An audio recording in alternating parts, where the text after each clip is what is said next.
Hello, नमस्कार। चलिए, आपका फिर से एक बार स्वागत है सुमो बायोलॉजी ऑनलाइन क्लासेस में। आज हम लोग पढ़ने जा रहे हैं चैप्टर 2 के पिछले कुछ सालों के क्वेश्चन जो हैं आपके नीट में आए हैं। लास्ट 3 to 4 ईयर्स नीट के क्वेश्चंस को हम लोग डिस्कस करते हैं और हम लोग देखेंगे कि इस साल कौन से क्वेश्चन या टॉपिक आ सकते हैं आपको बायोलॉजिकल क्लासिफिकेशन से, उसका भी हम लोग डिस्कशन करेंगे। तो यहाँ पे नीट 2020 का क्वेश्चन लिखा हुआ है, हिंदी इंग्लिश दोनों में लिख दिया है मैंने, क्योंकि बच्चों ने कुछ ने बोला था, कमेंट किया था हिंदी में, साथ में डिस्कस करिए। तो विच of the following is correct about viroids, viroids के बारे में इनमें से कौन सा कथन करेक्ट है, ऐसा पूछा गया 2020 में। दे have free RNA without protein code, यही कथन ठीक है, आपका NCERT में साफ साफ लिखा। Viroids are basically they contain genetic material RNA which is not covered by protein coat absence है। और वायरसेस में आप जानते हैं DNA और RNA आइदर ऑफ 2 हो सकता है, RNA हो सकता है, DNA हो सकता है, और उसके चारों तरफ प्रोटीन की कोटिंग होगी। लेकिन वायरॉइड्स में केवल RNA है और उसमें प्रोटीन कोट नहीं है, तो यही वाला आपको टिक लगा लेना। वायरॉइड के बारे में कौन सा कथन ठीक है, उनमें RNA के चारों तरफ प्रोटीन कवर नहीं है, यही कथन ठीक है। ठीक है जी। They have DNA with protein code, ना DNA नहीं होता उसमें। They have free DNA without protein code, DNA नहीं, RNA होता है। They have RNA with protein code, अगर RNA विथ प्रोटीन कोड हो जाता तो उसको हम वायरस कंसीडर करते, वायरॉइड ना कंसीडर करते। तो हमारा इसमें पहला वाला ऑप्शन चुन लीजिए, वही ऑप्शन इसका करेक्ट आंसर है।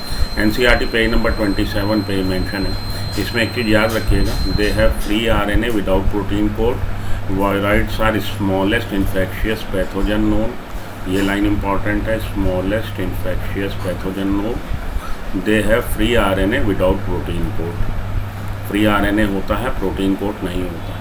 तो इसमें आनुवंशिकी पदार्थ RNA है जो स्वतंत्र है, अर्थात उसके चारों तरफ प्रोटीन का आवरण नहीं है, इसीलिए इसका नाम वायरॉइड्स दिया गया है। और इनका जो RNA है वो लो मॉलिकुलर वेट का होता है, ये लाइन भी इसमें इंपॉर्टेंट है, NCERT में आपके मेंशन है। RNA हल्के आणविक भार का होता है। ठीक है जी। अगला क्वेश्चन देखिए, 2019 का क्वेश्चन है, which of the following statement is incorrect, इनमें से कौन सा कथन असत्य है। Morel and truffles are the edible delicacies, yes this is the correct statement. Morels and truffles are the edible delicacies, खाने योग्य पदार्थ हैं। Claviceps is the source of many alkaloid and LSD, Claviceps स्रोत है कई सारे एल्केलॉइड का, और उसमें से LSD भी एक्सट्रैक्ट करा जाता है, लाइसर्जिक एसिड डाइएथैलेमाइड, ये स्टेटमेंट भी ठीक है। Conidia are produced exogenously and ascospores produced endogenously, yes this statement is also correct statement. Conidia बाह्य रूप से तथा एस्कोस्पोर्स आंतरिक रूप से बनते हैं, ये स्टेटमेंट भी ठीक है। ईस्ट हैव फिलामेंटस बॉडी, ये स्टेटमेंट गलत है।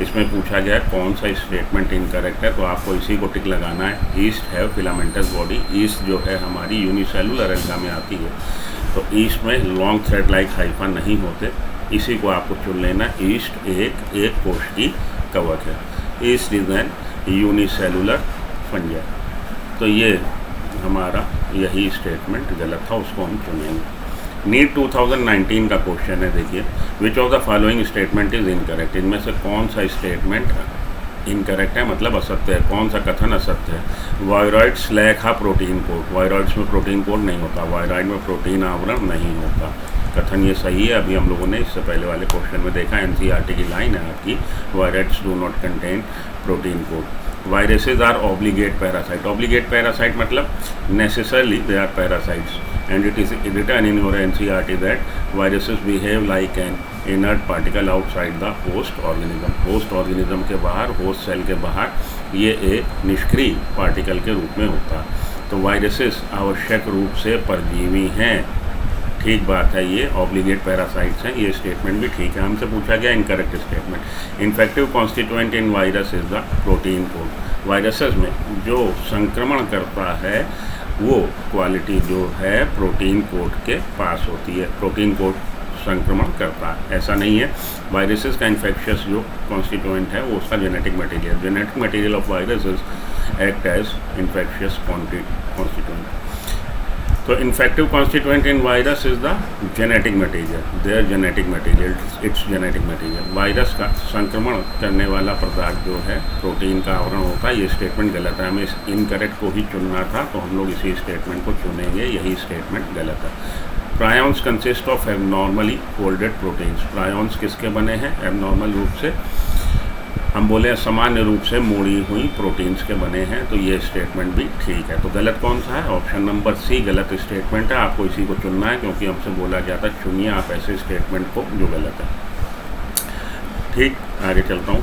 तो अब देखिए नीट 2019 का क्वेश्चन है, हम लोग को कॉलम मैच करना है। Saprophytes, parasites, lichen, mycorrhiza. Saprophytes क्या है? मृत जीवी, ऐसे ऑर्गेनिज्म जो डेड ऑर्गेनिक मटेरियल पे अपना जीवन यापन करते हैं। Organism that depends upon that gain their food from dead organic material, that organisms are considered as or called as saprophyte। तो मृत जीवी जो मृत ऑर्गेनिक पदार्थ पे कार्बनिक यौगिक पे अजीवित जैव पदार्थों से भोजन लें, उनको हम लोग मृत जीवी कहते हैं। तो सेप्रोफाइट आ जाएगा decomposition of dead organic material, वो डिकम्पोजिशन करते हैं डेड ऑर्गेनिक मटेरियल का। पैरासाइट्स क्या हैं? Parasites are those organisms which depends upon or which gain their food from living organism, जो दूसरे लिविंग ऑर्गेनिज्म पर डिपेंड होते हैं और लिविंग ऑन लिविंग प्लांट्स और एनिमल्स। तो इसमें आ जाएगा जो दूसरे जीव पर आश्रित होकर अपना जीवन यापन करें, उसको हम लोग पैरासाइट्स बोलते हैं। लाइकेन क्या? Symbiotic association between alga and fungi, that is known as lichen. तो सहजीवन में दोनों ही ऑर्गेनिज्म एक दूसरे से फ़ायदा लेते हैं। Lichen symbiotic association of alga and fungi. Mycorrhiza is the association of symbiotic association of fungi with plants, plant की रूट सेल्स के साथ एसोसिएशन, हायर प्लांट्स के रूट्स के साथ फंजाई का एसोसिएशन हो माइकोरिजा। तो सेप्रोफाइट के आगे ए के अपोजिट आ जाना चाहिए 2, बी के अपोजिट 3, सी के अपोजिट 4 और डी के अपोजिट 1। ये हमारा करेक्ट मैच है, इसको मिला लीजिए। ठीक है जी, ये नीट 2019 का क्वेश्चन था। चलिए आगे देखते हैं। नीट 2018 का क्वेश्चन पे अब हम लोग आगे 5 साल कंप्लीट कर लिए।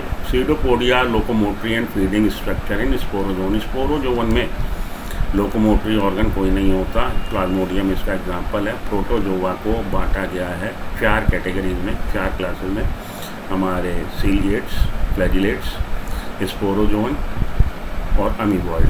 तो सीडोपोडिया कूटपात चलने में और भोजन ग्रहण करने में सहायता करता है, किसमें? स्पोरोजोन में। स्पोरोजोन में नहीं, अमीबॉइड में मिलेगा, यही गलत कथन है, इसी को हम लोग चुन लेंगे। Cell wall is present in members of fungi and plantae. तो पादप जगत में और फंजाई कवक जगत के जो सदस्य हैं उनमें सेल वॉल मिलती है, बिल्कुल ठीक बात है। हालांकि प्लांटी में सेलुलोज की बनी है, फंजाई में काइटिन की बनी है। कंपोजिशन अलग है लेकिन सेल वॉल मिलती है, तो ये स्टेटमेंट तो ठीक है। Mitochondria are the power house of cells in all kingdom except monera, ये स्टेटमेंट भी ठीक है। Monera kingdom is represented by prokaryotic cell. Prokaryotic cell में आप देखेंगे membrane bound cell organelles are not present, mitochondria absent है। Mitochondria power house माना जाता है because this is the site of cellular respiration. Mitochondria कोशिकीय श्वसन का केंद्र है, तो माइटोकॉन्ड्रिया में एटीपी बनते हैं, माइटोकॉन्ड्रिया पावर हाउस कहलाता है। ठीक बात है, सभी किंगडम में बिल्कुल ठीक बात है, एक्सेप्ट मोनेरा। मोनेरा में नहीं मिलेगा, ये कथन भी ठीक है। Mushrooms belongs to basidiomycetes, mushroom basidiomycetes में आते हैं, ये कथन भी ठीक है। नीट 2018 का क्वेश्चन है। तो सीडोपोडिया आप देखेंगे अमीबॉइड हमारे प्रोटोजोन्स में मिलते हैं, स्पोरोजोन में नहीं मिलते, वही गलत था, तो उसी को चुन लीजिए। Which of the following is not prokaryotic, इनमें से कौन सी सेल या कौन सा ऑर्गेनिज्म प्रोकैरियोटिक नहीं है? नॉस्टॉक साइनोबैक्टीरिया का एग्जाम्पल है, प्रोकैरियोटिक में आता है। सैक्रोमाइसिस सेरेवेसी ईस्ट का नेम है, ये हमारा बायोलॉजिकल नेम उसका। तो ये कथन ईस्ट सैक्रोमाइसिस ये हमारी यूकैरियोटिक सेल है, प्रोकैरियोटिक सेल नहीं है, इसी को आप चुन लीजिए।